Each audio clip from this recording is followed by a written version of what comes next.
Welcome back, everyone, to another Company of Heroes 2 replaycast, and this time we're gonna have a glorious 2v2 on Elst Outskirts, because it's the only map people play anymore. And it's gonna be sent in by William as the Ostheer. His buddy is going to be Shawnee as the OKW. And on the opposing sides, we're gonna have Insane Piglet using the British, and General Draja. Most likely, supposedly, Draja Mikhailovich or something. Let's see. Well, he's got a Serbian flag in his. He's got a Serbian flag in his profile. That was totally expected. Anyway, he's of course playing as the Soviets because Slavs. Anyway, this is gonna be fun. I can already tell because this is the kind of person that I like to see playing games. You know, absolute nationalist memes. Anyway. So we are fighting it out on Elst Outskirts, or rather we are observing these people fight it out on Elst Outskirts, which, I mean, you've seen this map like 7 times in the last few casts, because, you know, I cast 2v2 mostly, and this map seems to, for some reason, be very popular, so I'm not even going to talk about it. Anyway, it seems like the OKW and the British are having the first bit of scuffling over the sort of central point, which is, of course, what usually happens because this building is kind of annoying to deal with. But, yeah, for the British, it's going to be a little bit easier, to be honest, because they have this infantry section, which in the early game is going to have the great cover bonus to their rate of fire, so... Honestly, kind of surprised that with 3 infantry sections, Insane Piglet is waiting back. I mean, I'm not sure what he's waiting for. Oh, okay, he's going for the UC. I guess he's trying to get that. Anyway, Shawnee has a Cubewagon, and so he's using his sort of superiority in terms of mobility to get down here to the cutoff point, thinking that there was going to be the point that he would need to cut off. However, it was actually still neutral. So the Soviets right now have the fuel point, but they're not really connecting that. Bit of a worthless little endeavor. And now William is pushing up his grenadiers. Very balanced forces from William. He's got a mortar, a machine gun, a grenadier, and of course his starting pioneers. So he's got a bit of everything. We'll see if that jack of all trades approach will be master of none, or if it will secure him some extra bit of support. He's definitely going to support his teammate though. He's pushed up his machine gun to this building that's going to cover, of course, the central field, and is now trying to provide support against the Brits. Very passive play, however, from General Draja. Sorry, not Draja, Draja, because, I mean, the name has to sound like you're just trying to, I don't know, carve your own insides out. So, General Draja is going to be very passive, actually, from what I expected. Here he comes with the Pinos, but the Pinos right now aren't throwing a Sato charge, will they? Yes, they will. That is exactly what I would have done. And, of course, the Germans also know that that is exactly what they would have done, so they get the units out of the building. Anyway, looks like, however, up here, thanks to the fact that these glorious infantry sections have an additional rate of fire, they were able to take down that little Cubewagon really easily, along with the support of the UC. So now the Germans are kind of in a bit of a rout across the whole northern field, and this is not good. Looks like these grenadiers are being pushed out of their earlier cover by the UC. Very well done. This is a bit of an old strategy that people used to do in Company of Heroes 1 with jeeps, actually.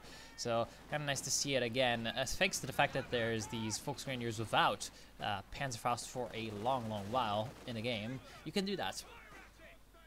Just push them out of cover.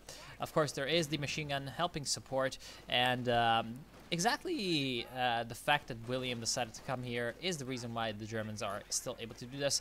The Sato charge comes through, but William smartly gets his MG out of there just in time before the building collapses. That's a big bit of terraforming over here, because usually this building plays a very big role in the sort of fight for the field here and for the center. So that building being destroyed does give the Allies a bit of an advantage, because now they will have more ways to actually attack into the Germans' western side of the map. So that's good for them. Still though, of course, such charge missing the unit might not have been the best thing. In the meantime, General Draja has finally been able to actually capture some points in the west and south areas of the map, because the fact that he didn't have any actual opponents, so it was very easy for him to just use his combat engineers for that effect. Right now, it looks like the Grenadiers are starting to arm themselves with some MG42s, and oh no, this is not a good decision by these conscripts. They will throw a Molotov cocktail, and Molotov will tell these Germans to get out of the motherland. Wonder if Ribbentrop will have something to say about that. Anyway, we do have a scout sniper squad from General Draja. Of course, that is a good decision given that he has that tier 1 anyway. Might as well go for that glorious sniper to get himself some good bit of sniping on the Germans. This is going to be very, very good, especially against the Grenadiers of William. It's also going to discourage him from getting a sniper of his own because, of course, these two Soviet snipers, you know, when one guy dies, the other guy picks up the rifle and shoots. That is how the scout sniper squad works. Normally you see this guy does not have the scoped rifle, no scoped machine gun for him, but his buddy here with the scoped machine gun, if he dies, maybe getting counter-sniped by a German Scharfschütze, well, the other guy can just pick up the gun and shoot, because spotters and snipers receive the exact same training in Soviet sniper schools. Anyway, glorious, what was that movie called? Enemy at the Gates. Enemy at the Gates memes aside, yeah, the Scout Sniper Squad is just very, very good. As you can see, it's already kind of starting to work on these Volksgrenadiere, just absolutely murking them at actually pretty close ranges. Look at these snipers, they're actually just playas. They're trying to get into close range to get some extra bit of fire rate, most likely, because, you know, you do shoot a little bit faster if the enemy is closer. They're supported by the UC, which is very, very good, because that allows the snipers to not be afraid of any like random Kübelwagons. Like, I know that the Kübelwagen has already died, but you never really know, and the Kübelwagen can really do some nasty work against the snipers. To be honest, what I'm kind of looking forward to is what William goes for in his Leichte Mechanized Company, because I think that, well, normally people would go for the half track, but with a sniper on the field, would you want to go for a 222 scout car? I feel like that would not be that bad of a decision, because it would counter the snipers, and it would also do pretty well against the universal carrier. So it wouldn't be the worst idea in the world. However, we have to think about that it's already up to 7 minutes in the game, so we do have we have had quite a bit of time for people to get things, and things they are getting. Insane Piglet is already going for the company command post. General Draja still hasn't gotten anything out of his you know, standard buildings. But we'll see. He's got 190 fuel, and he has gone Tank Hunter Tactics. So that means that his options are relatively open. It's not like he has Lakey and Collins, so he might want to go for tier 3, he might want to go for tier 4, depending on his preference. If I were him right now, I would probably try to rush for a T-34-76 into a Katyusha, just to be safe, you know? It's never a bad, although he has gone tier 1, so maybe going with Su-76 or Su-85 might be a better idea. Of course, the Grenadiers up here for William have been doing pretty well in the fighting so far. There's 3 squads on the field, but they need to be very, very afraid of the sniper. As you can see, the sniper is just slowly but surely picking them off, but the Grenadiers are no slouches when it comes to marksmanship. They get up close to the sniper, and they do a lot of damage to him, dropping this the sniper guy. And so, of course, the spotter takes up the rifle and shoots. However, who's soon not going to take up any rifles are these Grenadiers that get wiped. So that was a very, very good little play by Insane Piglet and his buddy General Draja. It was a pretty, I guess you could say, rush decision to move in with those Grenadiers by William. Because, honestly, with all that infantry there and the snipers, it was pretty easy to see where that would have led. And, yeah, that is unfortunate for him, losing a veteran Grenadier squad. We do have a flak half-track in the center for Shawnee. I wonder if he's going to go for anything else in the meantime. I mean, he's getting some Raketenwerfers on the field, which is definitely a good decision, because what if these glorious allies decide to get some tanks on the field? Don't want that, or light vehicles. Might as well get some Raketenwerfers and try to stop them. Not a bad decision. And he's also gone for, oh no, that's British artillery strike. So of course, rushing that company command post does give him the second gun. Not sure how. Ooh, wow. Does more damage to buildings than I remembered. So this is going to prevent the Germans from having the house, which is actually a lot more useful for the Germans over here, because you can see these logs of just facing the German base essentially give the Germans a very convenient way to just approach this building without getting spotted and without getting fired on. So it's actually a lot more useful for whichever side is spawning in the, in the western spawn. So that is a pretty good little bit of field demolitions. Once again, the terraforming is gonna have play later on in the game. Panzer Grenadiers on the field for William. That, oh wow, he decided to not go for any vehicles, I've just now realized. Of course, the Universal Carrier eats a pack shot. Very good choice to go for a pack. Don't need those T-70s and pesky other allied vehicles really ruining your day. And oh boy, the T-70 might go down. Is there going to be another shot? No.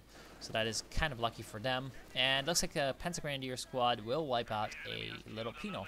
That's good. That's good. However, whatever these engineers trying to do, they're definitely spawning a lot of allied units, but I think they should probably run away right about now. Oh, here comes a grenade.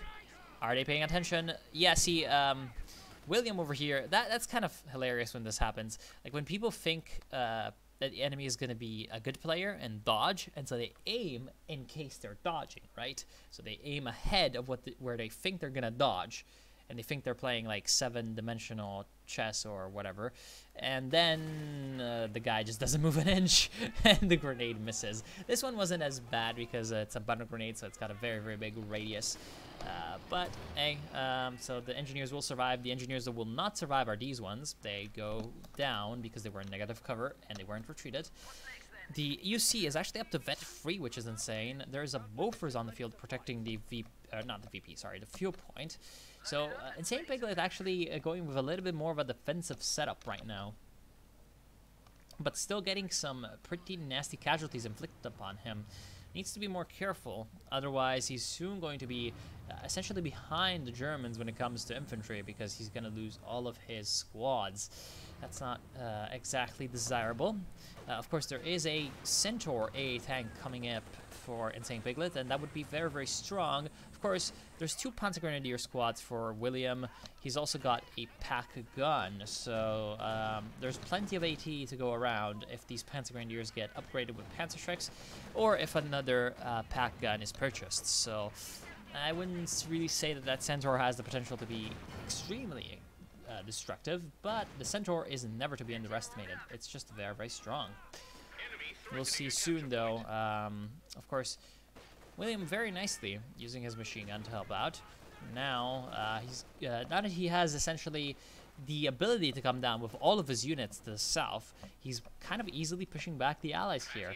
Earlier on, if you remember, he was trying to help out his buddy over here, Shawnee. But now that Shawnee is doing well on his own, there's no need for William to come down. And oh, looks like we have a bunker down here.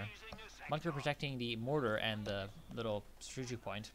That's the cutoff, actually. So not a bad bunker. As always, like bunkers, people kind of shit down on them. And, well, thanks for telling me, because I sure missed that. Looks like yep. Rip sniper. You need to be very careful with snipers, especially around grenadiers with LMG-42s, or well, any unit with LMG for that matter. Obersoldat even more so. Here he comes. It's the Centaur. Does some pretty good work on the German infantry, but he eats a lot of damage in return. And the Grenadiers with that 3, they do manage to barely escape, and the Pinos don't get the finishing shots off. Right now, of course, we do have the nasty bit of German firepower coming into play. Here comes some artillery, but that's going to be essentially not very useful. Oh, wow, that was a quick shot. I was not expecting the first shot to come in so quickly. Anyway, there goes yet another building. I mean, these buildings are just falling left and right. And now it is Shawnee's turn to kind of sit idle, but he's not entirely sitting idle. He's got 3 Volks Grenadier squads, and he's moving down with them, trying to help his buddy. However, he's done it a little bit too late, and might have been kind of misguided in his direction to attack into. So he kind of ran straight into those infantry sections. Pretty bad for him. General Draja is starting to... See, one thing that I don't understand about what General Draja is trying to do is that he went for the lovely anti-tank tactics, right? So that means that he can get the Conscript PTRS package. So why does he upgrade his Pinos with PTRSs? He could have just had 2 Pinos without PTRSs as a sort of anti-infantry force, while having like 3 or 4 conscripts with PTRSs to be both sort of damage soakers, to use a very polite term, and to have light anti-vehicle. I don't know, man. Of course, he might want these, not whatchamacallit, the Homan Sato charge. He might want that, but I mean, he needs anti-infantry. His infantry is getting massacred right now by Volksgrenadiers, you know? Not the most... Oh boy. Oh boy, that's scary. Not the most strongest of infantry units. And I know that most strongest doesn't make any sense. It was on purpose.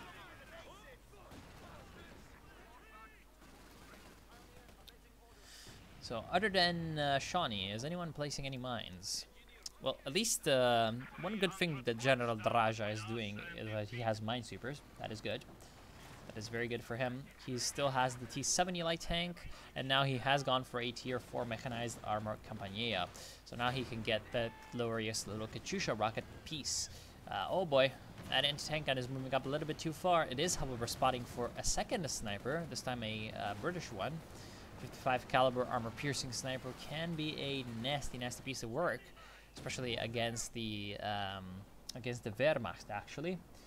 Well, I mean, the OKW doesn't have any counters to the sniper, but against the Wehrmacht, of course, the Wehrmacht having the smaller unit sizes, it is particularly deadly. Nicely salvaging that little AT gun. Now it is the Soviets' time to advance. They're trying to move in with a T-34-76 and a little T-70. And T-70 takes a lot of damage from the Schwer Panzer headquarters, but that the flak half-track is destroyed by the T-70. Looks like a bunker over here is also destroyed. There is a Jagdpanzer IV on the field, however, and that's going to be enough to counter basically anything that the Allies have on the field right about now. So the Centaur and the T-34-76 are going to have to be quite careful of their moves. Mines are being laid by the engineers. So that is pretty okay. The VP situation is even, and yeah, the Allies aren't looking all that badly, to be honest, but they need to be very careful because, of course, we're heading into the late game, and you know how the Germans are in the late game. So we're gonna need to have some precautionary measures by the Allies. They're gonna need to be very aggressive in these next 10 minutes or so. Here comes P-tabs. You know, usually I don't like calling in P-tabs on things that aren't tanks or Schwer Panzer headquarters or something. One, because they take a while to drop, and that's because actually the mortar. Where's the mortar? What the hell? Oh, here. The mortar killed the UC. There is a P4, and oh boy, looks like he hit a mine. That's kind of hilarious considering that he was laying down mines just a few minutes ago. And now the P4 can just kind of come in. There is an anti-tank gun, but to be honest, the P4 should not care and finish off the center. Oh, that's very unlikely. He bounces, does kill all of the engineers that were repairing, and he dies. He does kill the Centaur, though. I mean, as a whole, as a trade, I would say that was worth it, because of course the Centaur is 100 fuel and 320 manpower, whereas the Panzer IV is 120 fuel and 350 manpower, so only 20 more fuel, and considering that he killed the engineers as well, that is a lot more manpower. But you'd rather probably want to keep the Panzer IV, because think about it, the Centaur, like, it doesn't really have scaling. What do I mean? Well, like, the Centaur, the longer the game goes on, the weaker it gets, the more useless it gets, because there's going to be more tanks that can just kill it without the Centaur being able to do anything. So the Panzer IV has better, you know, scaling, better perspectives for the later game. So it's not really worth it to trade one for one in that kind of regard. Will they survive? They will.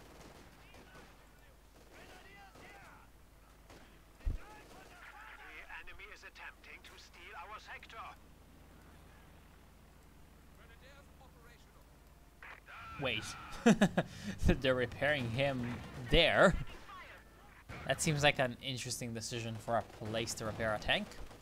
Anyway, we have T-34-76 spam for General Draja. That might not be the best decision he's ever made. Well, that and fighting Tito. But the problem with that is that he doesn't need that many T-34-76s considering what his opponents are trying to do.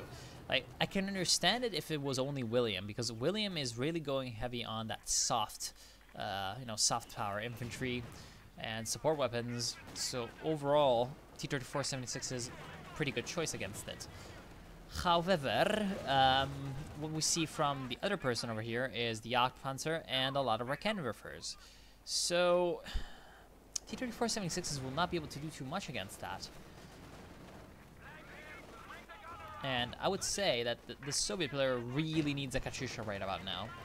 Because otherwise the Germans will just be able to just kind of turtle up with their support weapons and their infantry, be able to blob about too much retribution coming in on them, and yeah, just kind of try to crush the Allies with sheer weight of just better units.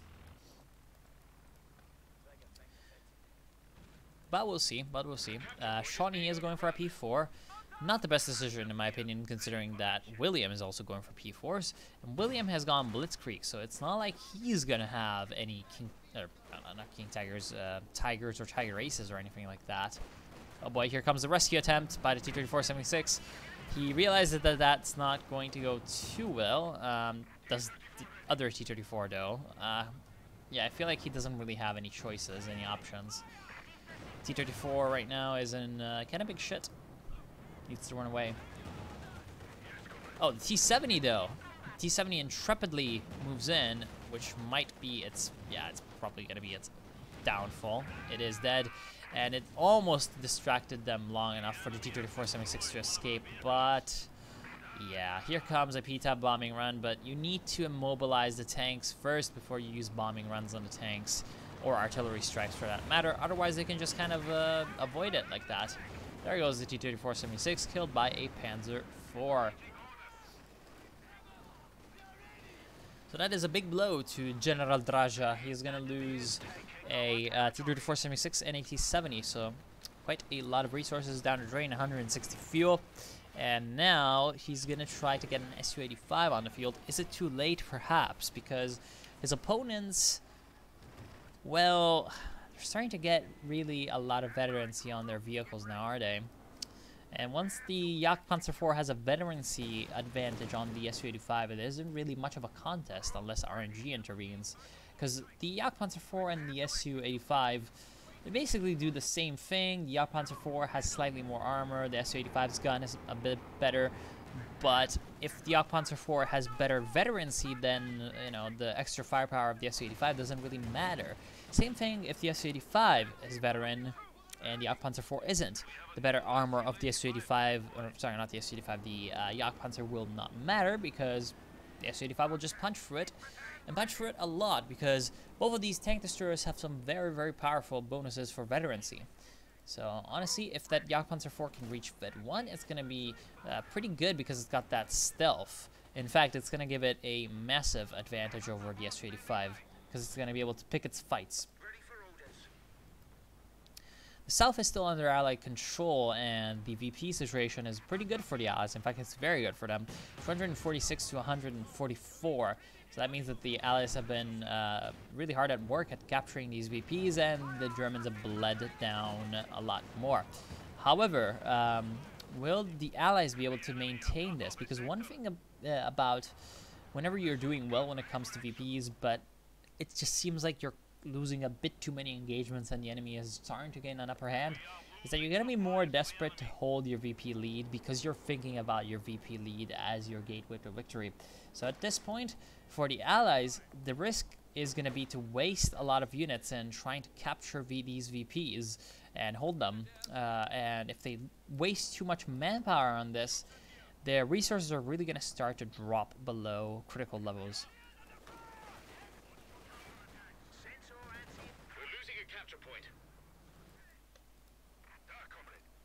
Oh, wow. That is an interesting choice. 17 pounder in the center. See, I'm not thinking about whether I agree or not. I don't agree, but I'm thinking why. Why exactly here? I mean, he clearly wants to be a little bit more safe. But damn, so far back, and actually not on the other side either. It's not like he... It seems like he doesn't really care about these P4s that William is fielding. Wonder if he's going to come to regret that, as the Panzer IVs might just do their own thing. Of course, Anti-Tank Gun over here is doing quite the work on one of the Panzer IVs. Pops the Panzer Technician. And there's also Piats. So there is a bit of AT defenses over here for the Allies. However, still, I don't really agree with this 17 pounder because it's not only a lot of resources that went into this thing, it's also a lot of pop cap. It's, I believe, like 20 pop cap. Might have been buffed last patch, but I believe it is around 20 pop cap. So it is a very, very big investment. It's like 1/5 of your force taken up by an anti-tank gun that cannot move. So it really needs to be placed in the best possible placement available. And right now, I don't think that this one is the best possible placement available. The quote-unquote problem with the 17 pounder is that it does not shoot through objects. Of course, that is good game design, but usually what these big, nasty anti-tank guns rely on is the ability to shoot through obstacles so that you can place it behind an obstacle and just kind of use it that way. Anyway, his buddies as tanks are really starting to die. Flame mortar support falling down on that build for some reason. Grenadiers at long range gonna just murk these infantry sections. For some reason, it just kind of feels like in Company of Heroes 2, cover isn't as impactful because look at this, like these Grenadiers in the open are just not really caring, and yeah.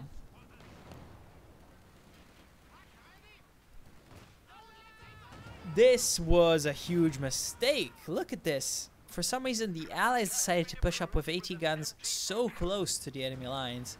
Predictably, they lost both anti-tank guns. Oh boy. That is honestly one of the worst things that could have happened to Insane Piglet, because remember how I said, hey, he might not need the 17 pounder on the left because he's got AT guns there. Well, guess what? He doesn't have any AT guns anymore, and now he's possibly screwed. I mean, one of the Panzer IVs did die, this one, as it was repairing. But I would say that losing 2 AT guns for the Allies at this point is a bigger loss than losing a P4 for the Germans. So we'll see about that. Here comes the capture of the center by the Allies. In the meantime, the Axis are capturing the left. If you can look at the minimap, you'll see that that's the case. And right now, yeah, these poor conscripts are going to have to escape, whereas the right side is just completely quiet, all quiet on the Eastern Front. Here comes the big Katyusha. Oh, damn. That is more effective than I anticipated. There goes the MG crew. Might die. Yes, it definitely will die.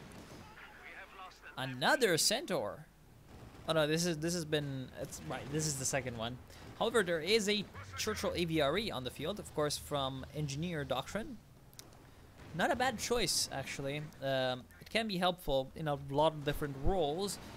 However, to be completely honest, Insane Piglet needed to support his ally with a little bit more field presence, a little bit more of combat power right now, and maybe worry about the AVRE or anything like that later, because he's already sunk a lot of CPs and resources into the QF 17 pounder.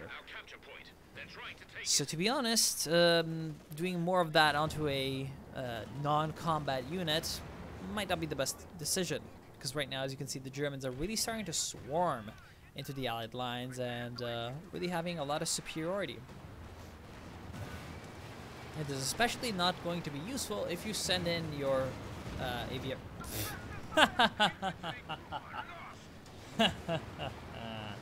That's always satisfying. Anyway, this AVR is very lucky that he did not get Panzerfausted right about now. I mean, he did get Panzerfausted, but it bounced, and plus it wouldn't have had enough damage to damage the engine. Still though, not exactly the best thing ever.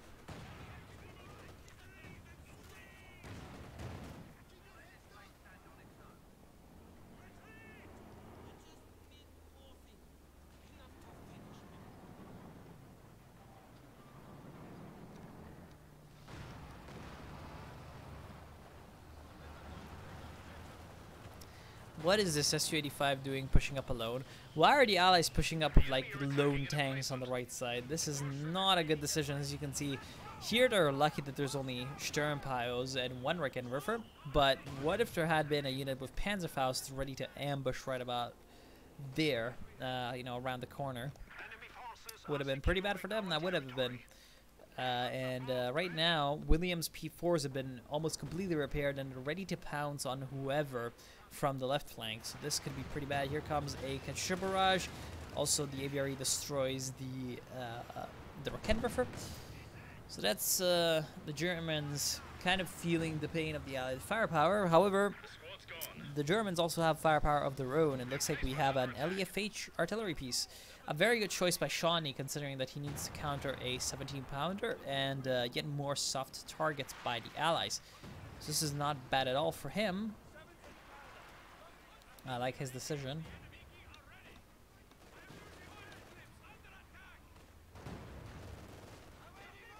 Oh boy.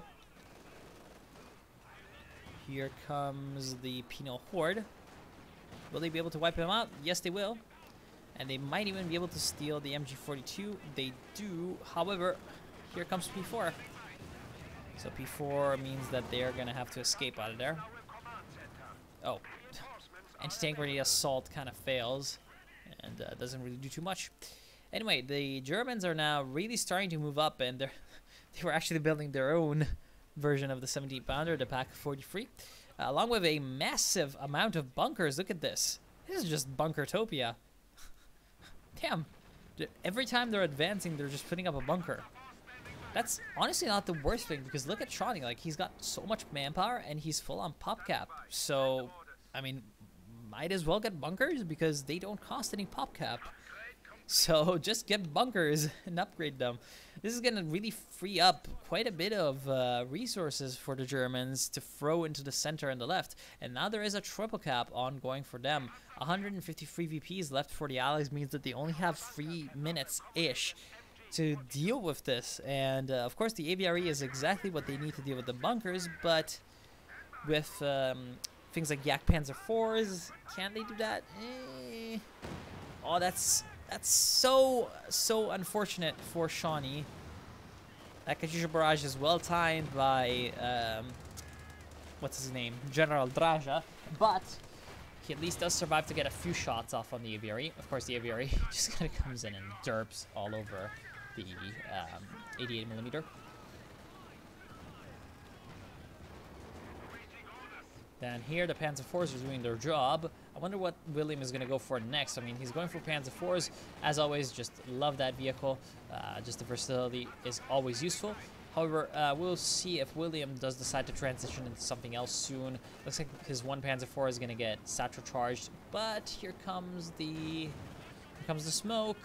And actually, the satchel charge missed. And it's going to almost wipe out the infantry sections. Not the best idea ever to walk into there. And yeah, Katyusha up to 11 kills, so not the worst Katyusha of all time, but I still think that it was a little bit late. As the announcer just said, the Allies are down to 100 points, and there's not many things that they can do to really push into these areas, because look at this, General Draja has 4 infantry squads, whereas his buddy has 1. So compare that to Shawnee with 4 and William with 3 plus a few support units. You can see that the Germans have the superiority when it comes to men on the field, and that allows them to get more capturing done. It allows them to just have a little bit more of a field presence. Also, with these bunkers, they don't need to cover as much of the front with their own infantry, so that is very, very good. Here comes the AVRE. That's going to probably just dump AVRE all over that. Yep. Okay, so he does manage to escape.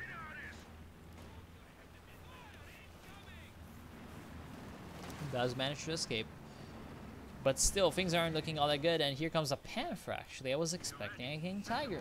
Here comes a Panther, though, from Shawnee. Of course, utilizing that Schwerpanzer headquarters to the best of his abilities. And the Panther is going to be pretty good against the AVRE, but not much else. So, honestly, that's kind of why I'm not 100% sold on the Panther right now. and I would have preferred a King Tiger, because the King Tiger would be a lot better as a jack of all trades and as a heavy tank than the Panther, because the Panther really is only going to provide anti-vehicle in this kind of a matchup. Anti-vehicle they will need though because of this Firefly. Firefly actually not upgrading tulip rockets is a big mistake, because look at this, 275 munitions. You need to upgrade tulip rockets if you have so much munitions, so many munitions. And well, it looks like the Firefly is going to go down from a swarm on all sides by the Panzers. However, he's lucky, and manages to escape. A Stug over here is, that's not the best decision ever, I don't think, by William. Still, the Stug is not a bad thing to just throw away to kill the Firefly, and he will manage to do that. In the meantime, the OKW is assaulting the QF 17 pounder gun, and that predictably is going down thanks to a good flank by the Germans. So look at this, this very, very expensive and you know, CP consuming unit goes down without really putting up much of a fight anyway. Aviary kind of misses. In the meantime, in the center, the Allies are trying to recap here, and they have the left side. However, the left side is soon going to be recaptured by these glorious Panzer Grenadiers, and the center might not be the best. Just as he says, don't get peanuts versus tanks, they get a nice sector charge, but yeah, P4s are strong. P4s are strong.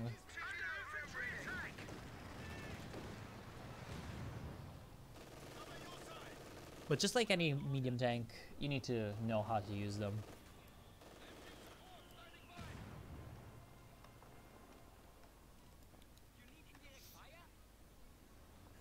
That's a mortar and a half. 20 kills. We are in a dangerous situation. 100 points remaining. Here comes the Katyusha. Enemy forces capturing supply sector. Okay, that's Sean. But to be honest, at this point, they shouldn't really be wasting units capturing like munitions points. They should really be going for the VPs. It's kind of my thing. In such a late game, you need to go for the VPs first. Make the VPs great again. Okay, finally looks like the big fight is about to happen. The Germans down to 97, the Allies down to 70. Who will win? Well, as you can see, the pop cap situation is slightly in favor of the Germans. Well, maybe not even slightly, maybe a lot in favor of the Germans. And oh no, they're moving up the Pinos as a blob. That predictably is being crushed by the P4's 75mm HE rounds. So that is going to be forcing the Pinos back and clearing the center for German infantry. A spigot is fired at the Panzer IVs, but the Panzer IVs dodge it, along with a PTAP bombing run. So right now the P4s are essentially, well, kind of safe, because the Allies have used most of their major firepower that could have dealt with the P4s already. 17-pounder gun once again being placed down. Not the best decision of all time, although this time it's in a slightly better positioning, you could say.